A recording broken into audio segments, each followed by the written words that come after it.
Lovely, thank you. Hello, my name is Graeme and I'm the research lead for dietetics at Great Ormond Street Hospital in London. Today's presentation is going to look at new trends in using a real food-based enteral formula. I'm going to focus on the evolution of food-based formulas in relation to blended diets, and then update you on a pilot study that we've delivered at Great Ormond Street, looking at children that went onto a food-based formula and on intensive care. We monitored their microbiomes and short-chain fatty acids. So our pilot study was funded by NHSc Health Science and it was sponsored by Great Ormond Street Hospital. So in the paediatric population, interest has grown in the use of blended diets for the management of tube-fed intolerances.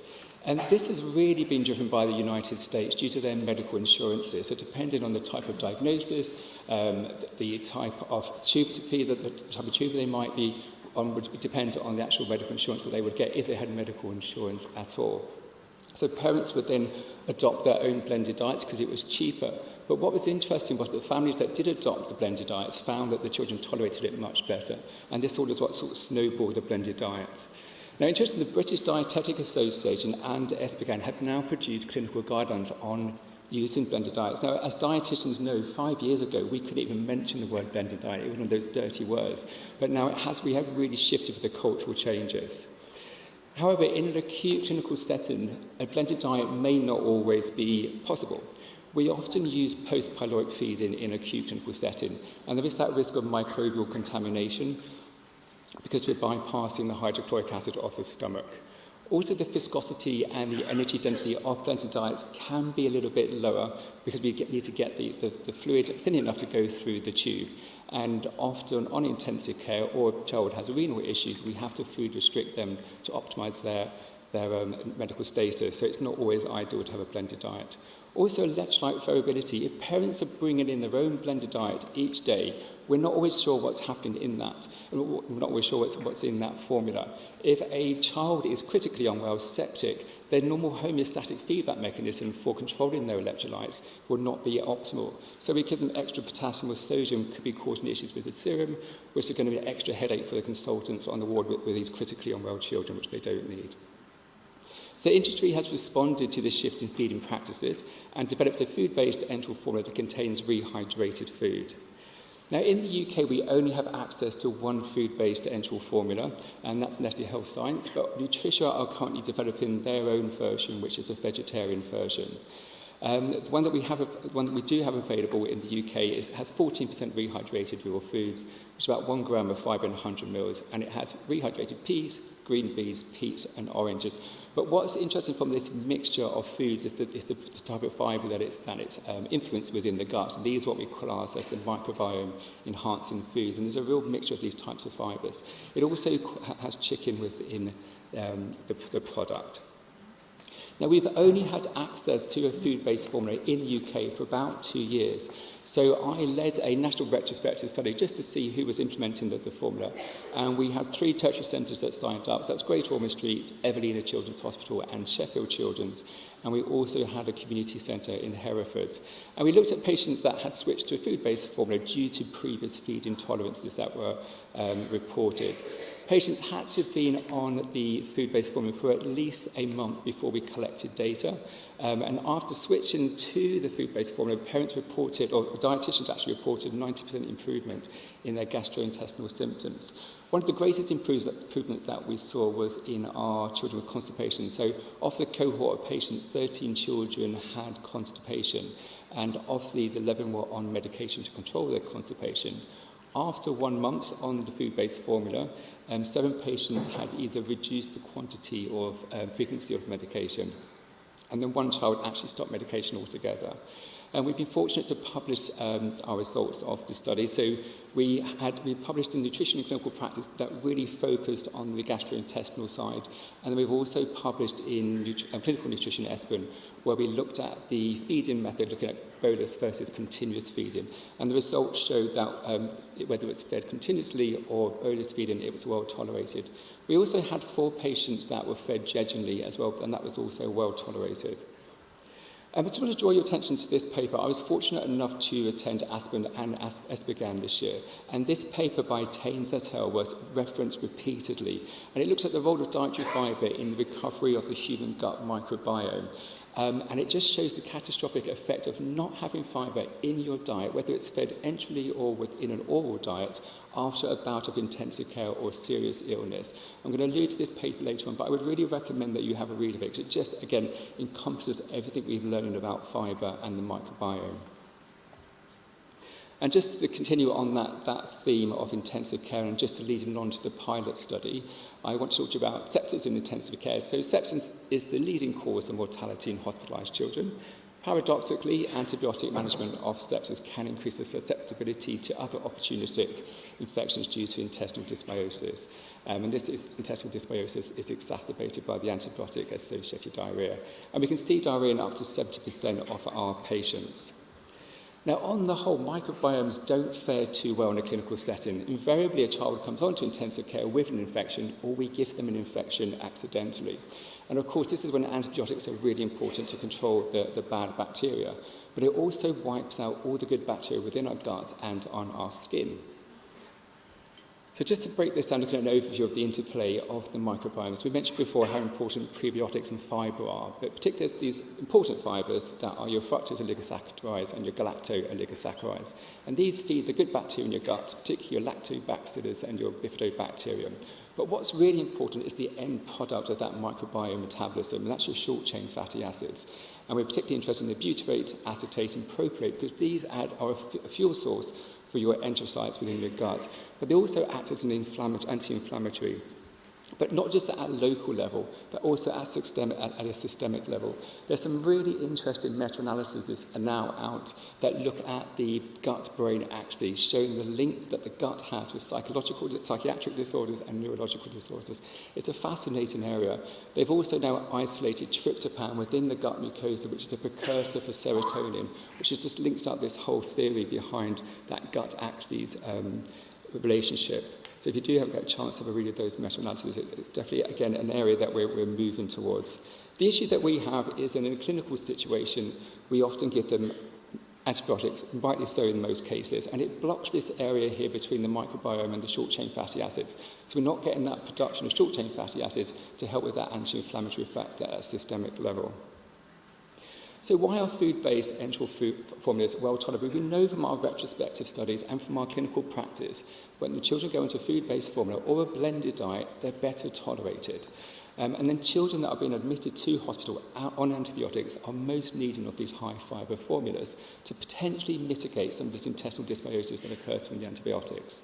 So we devised this study to investigate what was happening at an intestinal level, to monitor the impact of a food-based formula looking at short-chain fatty acids. And we focused our attention on children in intensive care who had sepsis. The inclusion criteria were children aged between 1 to 16 years old, admitted to PICU with sepsis. They required ventilation and they were on exclusive enteral nutrition. They started antibiotics for sepsis, a number of antibiotics in some cases, and they had developed antibiotic-related diarrhoea. Children were excluded if they were under 1 year old, as the formula is not licensed for that age group, if they started antibiotics outside of Great Ormond Street, and if they had a dairy intolerance or if they were vegetarian because the product has dairy products and a meat within it. We collected data on antibiotics, looking at the duration and type of antibiotics, looking at their inflammatory markers, so the CRP and lactate, anthropometric measures, stool frequency and consistency, looking at the Bristol stool chart, and we also did stool collection on the mass spectrometry, looking at short-chain fatty acids. In the interest of time today, I'm just going to focus on these three outcomes, but the full paper is currently under review at Clinical Nutrition at ESPEN. So the study protocol, where children that were admitted to intensive care with sepsis were starting on antibiotics. If they developed any feed intolerances, we would then collect their stool sample at baseline at that point. And then we would change their feed from a standard whole protein formula, or in some cases we did use a peptide formula. We would then change them onto a food-based formula. And then we repeated the stool collections from baseline and then every week that they were on intensive care. Of course, some patients aren't, it's difficult to predict how long children are on intensive care for. So we just collected it as long as they were on intensive care. Now, we collected 20 patients. This is our pilot study. It's almost like a feasibility study. Even at Great Ormond Street, we had never collected microbiomes in an intensive care unit. So we didn't know how practical it would be to collect the stool, freeze it within the actual ward, and then get it to the labs for the microbiome and short-chain fatty acid analysis. So we got 20 patients for our pilot study. The most common cause of infection from sepsis was respiratory tract, which is not unusual, and that's 50% of our patients. And the majority of patients were on a whole protein polymeric feed, so 60%. But as I alluded to before, a lot of our cohort that come onto intensive care have neurodisability issues, so they're bouncing in and out with repeated infections. And these children with neuroabilities have the neurogastro issues, so they were on a whole a hydrolyzed protein or actually an amino acid formula as well. The mean feed volume was around about 1,000 mils a day, so that acquired around about 10 grams of protein. 10 grams of fibre. So looking at feed tolerance first of all. So stool frequency at baseline was up to 2 to 3 times a day, and after 1 week that reduced to about 1 time a day. And the stool consistency was at 6 to 7, looking at that Bristol stool chart, so very watery stools, and then within 1 week that reduced to 3 to 6, and looking at the stool consistency on the Bristol stool chart. Now, you could argue that the reason why the stool frequency and consistency was improving within that 1 week was because the antibiotics were working and the sepsis was reducing. But we did look at the septic marker, looking at CRP, and the CRP did not reduce significantly within that first week. But conversely, you could also argue that the child's now been on multiple antibiotics for a week, so they've got intestinal dysbiosis, so we'd expect the diarrhea to continue being bad at this time. Regardless of what the theory was, when the feed was changed, within 24 hours, even 48 hours, we saw an improvement in their stool outcome. And I think that's the important take-home message here with this type of formula that we were using. Now, this is a busy slide. I'm going to break it down, looking at longitudinal short-chain fatty acids. Just to focus on acetate first of all. So this is the byproduct of the microbiome, which we're expecting to decrease as the antibiotics are working, because it's killing off all the bad bacteria, but what unfortunately also kills off the good bacteria. So acetate was the only short-chain fatty acid that did reduce. So at baseline it was 2.11, and then within a week it dropped to 0.2. But if you look at propriate and butyrate, interestingly, once we had changed to a food-based formula, it actually increased the short-chain fatty acid production, potentially meaning that we're looking after or protecting some of the microbiomes in the gut, or actually microbiomes are actually rebuilding from the fibre that we're giving them. And the butyrate also managed to hold within that 2 weeks.